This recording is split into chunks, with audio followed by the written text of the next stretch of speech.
Hello, I'm Agatha Thrash, a staff physician from Uchee Pines Institute in Alabama. And we've been noticing that a lot of people are turning to alternative medicine in recent years.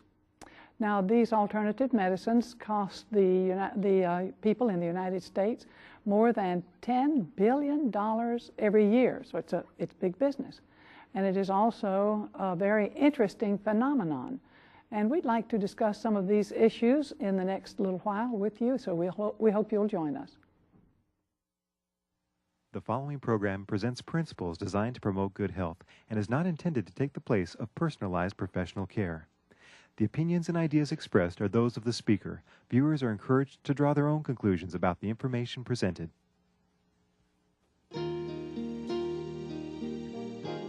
Welcome to Help Yourself to Health with Dr. Agatha Thrash of Uchee Pines Institute. And now, here's your host, Dr. Thrash.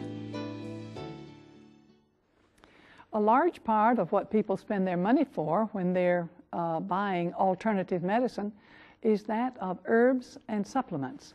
Now, we might think of herbs as being those things from plants and supplements as those things that are extracted from food, such as vitamins and minerals and that kind of thing. Now, with the herbs, there are a variety of types of herbs and a variety of ways to prepare them. Some of those are simple and some of them are very complex. But in the home, for the most part, people use two methods, either that of steeping or that of boiling. And I have with me today Melissa Thrash, who is my granddaughter, and she's going to talk with you about teas. What do you have there? I've got tea here. The way you make a tea would be to boil 1 cup of water and pour the hot water into some kind of glass and add 1 teaspoon of a leaf or 1/2 teaspoon of a powder to the glass. Stir it in and cover the glass and allow it to steep for about 15 to 20 minutes or 30 minutes depending on the herb. What do you use to cover it with usually? You have a little... A saucer maybe. Oh, a saucer? Oh, okay. Could cover it with a saucer. There are some mugs that come with a little cap that will go on them, but this makes a very nice cover. Sure. Yes, you can just put the spoon right there on it, and it no muss, no fuss. Right. The standard dosage for a tea would be 1 cup 4 times a day, but for a child, the dosage would be different. The dosage for a child would be the age divided by the age plus 12. So say for a child of 4 years old, it'd be 4 plus 12 equals 16. 4 into 4 would be 1. 4 into 16 would be 4. So a child 4 years old would receive a dosage of 1/4 the times that an adult would receive. Okay, now I'm going to tell you about a decoction.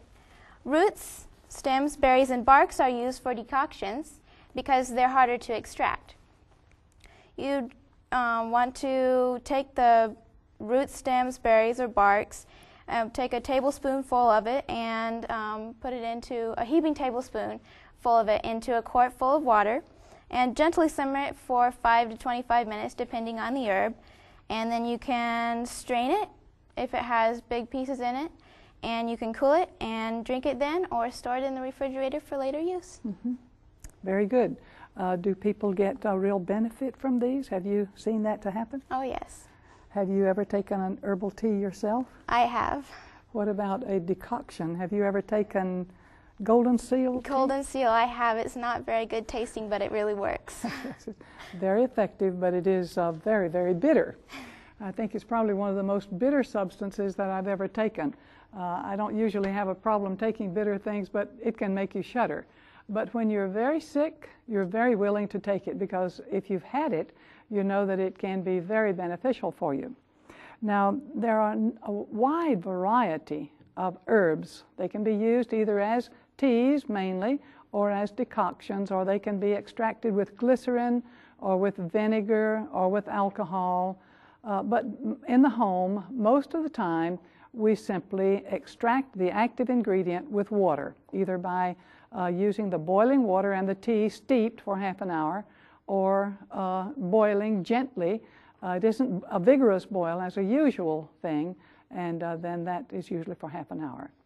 Now, there are a lot of other things in alternative medicine, and I have asked my colleague, Dr. Wynn Horsley, to join me, that we can talk about some of the issues that are involved now in alternative medicine. And with, by the way, are you entirely satisfied with this matter of alternative medicine for when it is referring to you?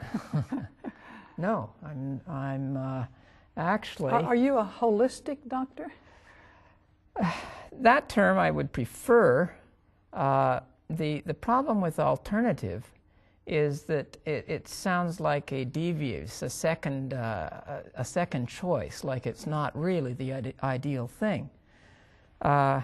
When one goes through looking at the reasonableness of how one treats people, hunting for what we could call rational therapy, really, if we look closely, one could say that a lot of what is done by doctors with the use of the chemicals should really be a last-ditch alternative, that should be considered alternative.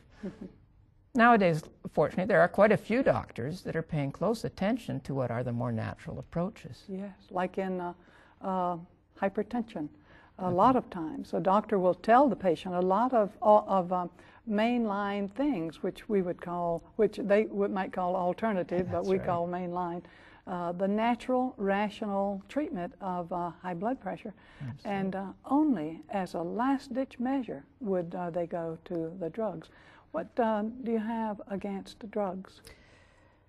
That's a big question. And one really should start out by saying that doctors, any well-trained and thoughtful doctor, is very concerned about the use of these chemicals that are taken into the body, chemicals that are foreign to the body.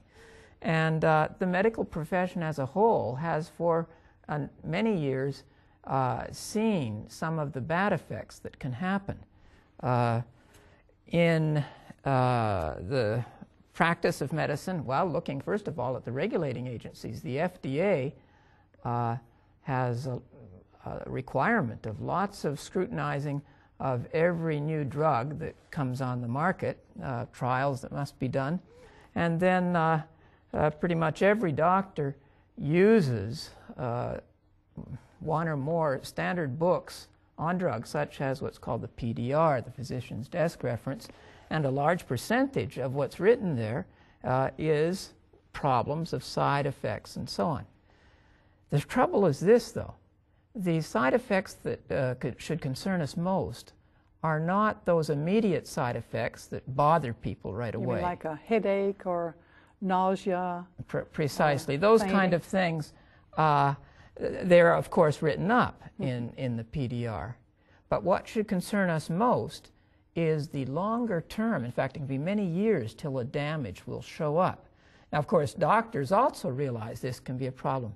But I want to point out that it's not at all easy to find out what these effects are. It's not that doctors don't want to find them out.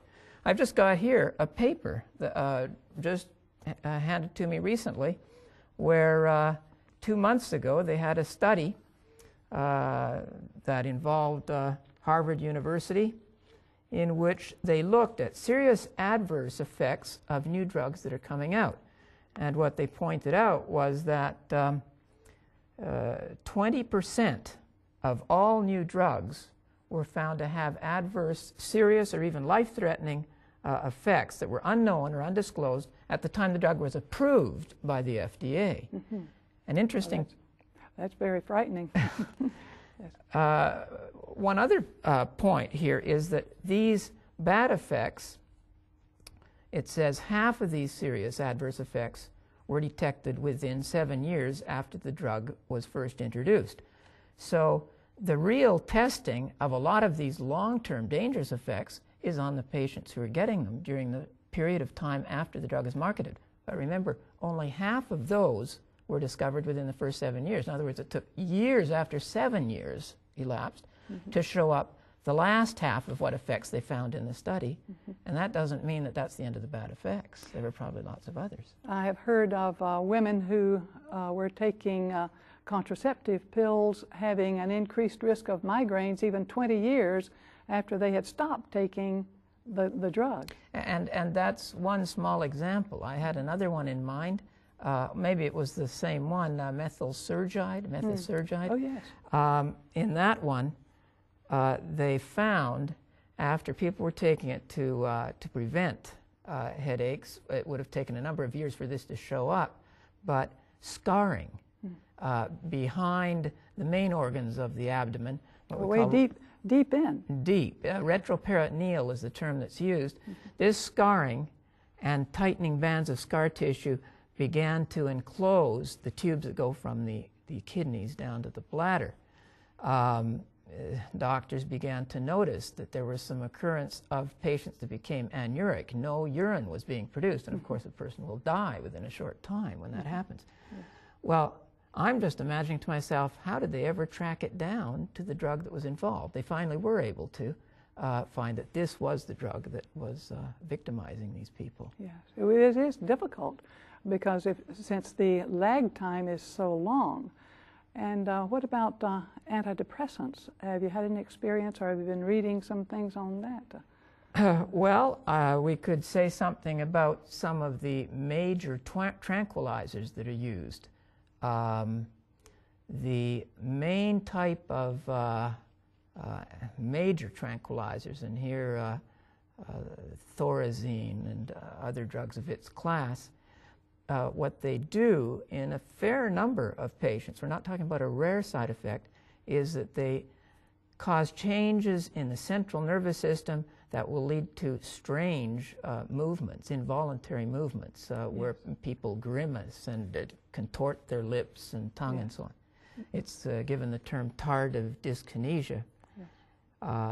Sometimes those effects will stop when the person stops using the drug, but by no means all the time. There's quite a few people left with permanent problems that way from using them. Dr. Horsley, I saw a woman one time in another country who had taken a rather strong medication, and her life had been ruined by it.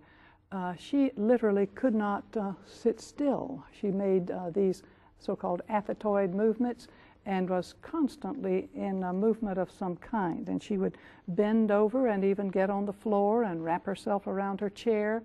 And it was just, she was constantly in a strain with that, and it had really ruined her life.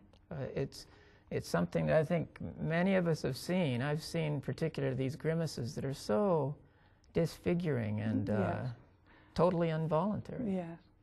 And of course the thing that is so difficult there is that it's a long way away from finding the real problem. What else can you tell us about this whole subject and issues that are involved in medications? Well, perhaps one could summarize it this way, that the most scary side effects of drugs are those that are not written in the PDR. Now, they have found some, like those that pretty much every competent doctor knows about, tardive dyskinesia and these major neurologic drugs that are used. But there, the connection wasn't so hard to see. It was harder probably in the other one we were talking about, methylsurgide. But we can think of other ones where it would be much more difficult to see. Would it be all right to name one other? Yes, it would. Diethylstilbestrol. Oh, yes. I remember first hearing about this in a medical lecture and being so stunned by what was going on.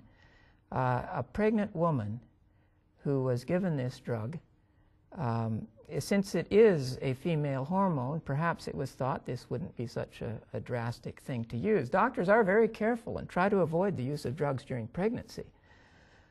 Well, it was used, and with no apparent problem, until many years later, and it must have been at least 15, if not 20 years later, that they began to notice an increase. In fact, my impression was that it was basically a cancer that had not been seen before this. not in the woman that took the drug, but in the baby girl, the fetus that she had been carrying at the time that she took this, a cancer of the genital organs, which of course could be fatal. Yes, an adenocarcinoma of the vagina. Of the vagina. Yeah, which is extremely rare. In fact, I'd never seen one until we started seeing them as a result of this drug. You know, I'm actually surprised that they found the connection. It's so many years before, because this did not show up in the young girls until they reached puberty, at least. And so the mother, or at least her doctors, must have had a record, remembered, or been in her medical records, and they were able to track it down, that this in fact was what was responsible for causing this problem. Yes. Now, of course, cancer and death are rather big events in order for a person to start hunting and looking. But what if it had been a more subtle effect? Not so much as to cause a severe retardation in brain function, but some mild retardation or some other effect on the immune system. Some aberration of the functioning of the brain, like autism, you mean? Something like that? That kind of thing. I'm not sure that people would even try to find out about the mother taking a drug back during the time that she was carrying the child. Yes, it certainly wouldn't. You wouldn't think to do that. You would think that the mother would suffer the problem and not her offspring. Exactly. Even the boys born to these mothers who took the drug were more likely to have infertility and other problems. So it's a very serious thing. It really is. Well, thank you very much. I appreciate this discussion of a very difficult topic, because all of us who have been trained as MDs are so careful about medicines, and yet there's hardly a way that we can be careful enough, which brings us to the point of thinking that if there is a way to treat a person without using a medication, or a way to treat a person without using surgery, then of course we would certainly want to do that. We'd want to look for that remedy that would make it so that we could avoid the use of some kind of drug. Now, I have also with me Don Miller, and Don Miller is going to talk with you about an important issue having to do with this whole subject of alternative medicine. I'm looking forward to hearing what you say. You know, Dr. Thrash, after talking with Dr. Horsley, I want to go back and look at my mother's medical records. These types of things really start to make you be concerned. And I want to mention just one thing, Dr. Thrash, that we're finding out now that all these drugs that we're taking, most of which go through the body quite quickly, are now starting to accumulate in the ecosphere. And they're going to have a real profound effect. Now, what's happening with all the drugs? We have the diuretic drugs, we've got the anti-inflammatory drugs, we've got the pain drugs, we've got all these drugs being flushed down the toilet and going out into the water where the food chain is living for some people. It's not my food chain, but some people are eating that food chain, and we're going to get some biomagnification because of the flow out into their ecosystem, and we're going to see some problems there. Now, with all that's been said about drugs and medicines, I will say this, that medicines are good. If it was not so, it would not be mentioned in Proverbs 17:22 that a merry heart does good like a medicine. Now, there's some real proof there that they've been finding out scientifically that a merry heart, that's caused by being happy, is good like a medicine. And going back to the very word drug, we sit there and say, oh, drug, that's a bad thing, and we're not to talk about drugs. And there's good reason to say that, because basically 33% at least of diseases are caused by drugs or iatrogenic sources, the drugs, the treatment, whatever. And so we have to be careful from the drugs. And as a matter of fact, there's more people dying of prescription drugs than there are from illegal drugs. So drug has gotten a bad name. But where does the word drug come from? Quite simply, it's from the Dutch word droog, which means dried plant. I want my drugs coming, as Melissa showed us, from the dried plants. I was in the St. Louis Zoo some time ago, as a matter of fact, with Melissa and my daughter and my granddaughter. It was quite a nice day we spent there. And there's one particular part of the zoo we went into, and there was a big display about the tropical rainforest. And there was a statement there, if I get it correctly, it said something like 2/3 of all medication found their origin from the plants growing in the tropical rainforest.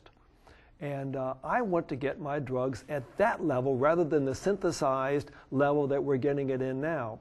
There are about 275,000 different plants in the world today.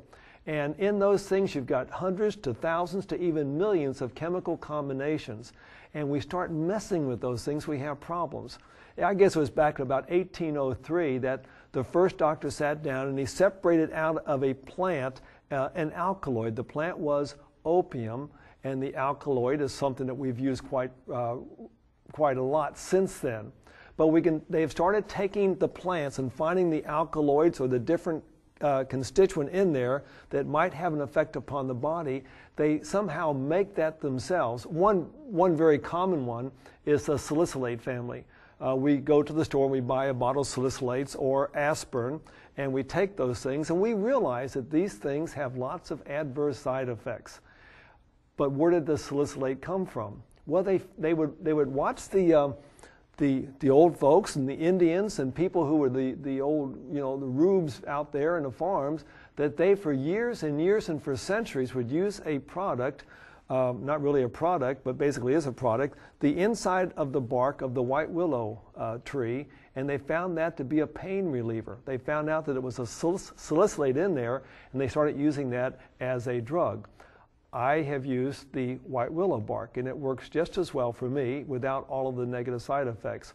My stepfather was one of those, and there are many people like this, who was extremely sensitive to aspirin. As a matter of fact, 1 grain could have killed him. And so he had to be very, very careful about those types of things. And as Dr. Horsley's already mentioned and Dr.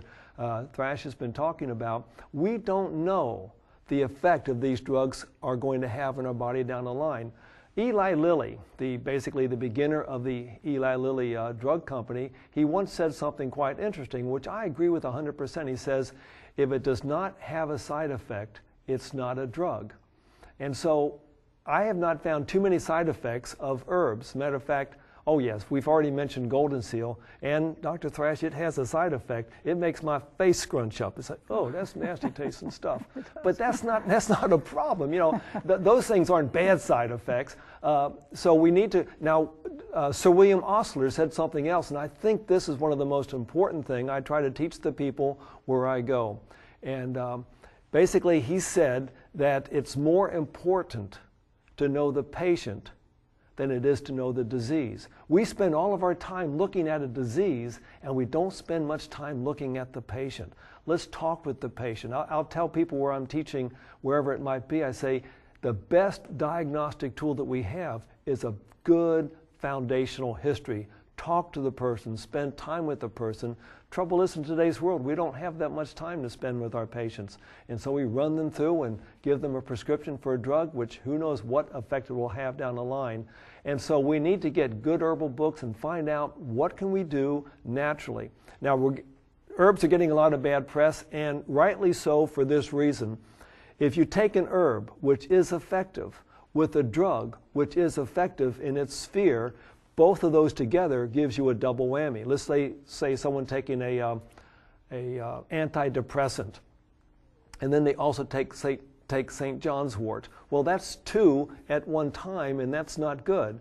And so we're hearing in the press, you shouldn't take St. John's wort because it's bad. Well, the problem is taking both of them is bad. I would say let's try the St. John's wort. And there's many other drugs that fall into this category. So we need to sort of narrow it down and not start building it. And I will say even this, it's not good to make many herb combinations, because we don't know how they react. Every herb has its own chemicals that are going to intermix. And so we usually like to sort of draw the line at 6 or 7 different herbs in a concoction or a decoction, and not go into these 70 and 80 different herbal combinations, because again, we don't know how they're going to react with each other. So we need to be wise, and we need to take some of that merry heart. That does good like a medicine, Dr. Thrash. Yes, that does. I'm glad you mentioned about herbs. It is important that we learn about herbs, and not all herbs are safe, such as ginseng and lobelia and pennyroyal and some others. So generally, if you don't know what the properties are of an herb, then it might be well if you study that before you take it. Now, I have asked Dr. Horsley to talk with you again about some other issues that are involved in this matter of the alternative medicine. And so, Dr. Horsley, what other thing do you have that you could share with us? Well, briefly, perhaps we should just say what alternative, in fact, let's use the word rational, Yes. treatment should begin with. Yes. It But really, not with herbs? I don't think so. I agree with you. We really should begin with what is the foundation of good health. And I think everyone from their mother has heard, as we said, as one has said many times, eat your vegetables, eat the right foods. And other components that everyone knows have to do with good health, drinking enough water, getting your exercise. Those habits are the first step toward good health. It's been summarized in the word New Start: nutrition, exercise, water, temperance, and so on. If we need to do more than that, and often people don't realize how just maximizing those aspects of good health will relieve many of their symptoms. Yes. Often people don't realize just what is the best nutrition. And so doing that will often help or even cure the problem. If we need to go further, a next step down then would be use of herbs. Mm-hmm. And one could also add in some other treatments at this next step down, such as massage. Mm-hmm. And all sorts of water treatments that Absolutely. water and steam and ice. Hydrotherapy, Yes, as it's hydrotherapy. called. The Yes. use of heat with water to apply it is excellent.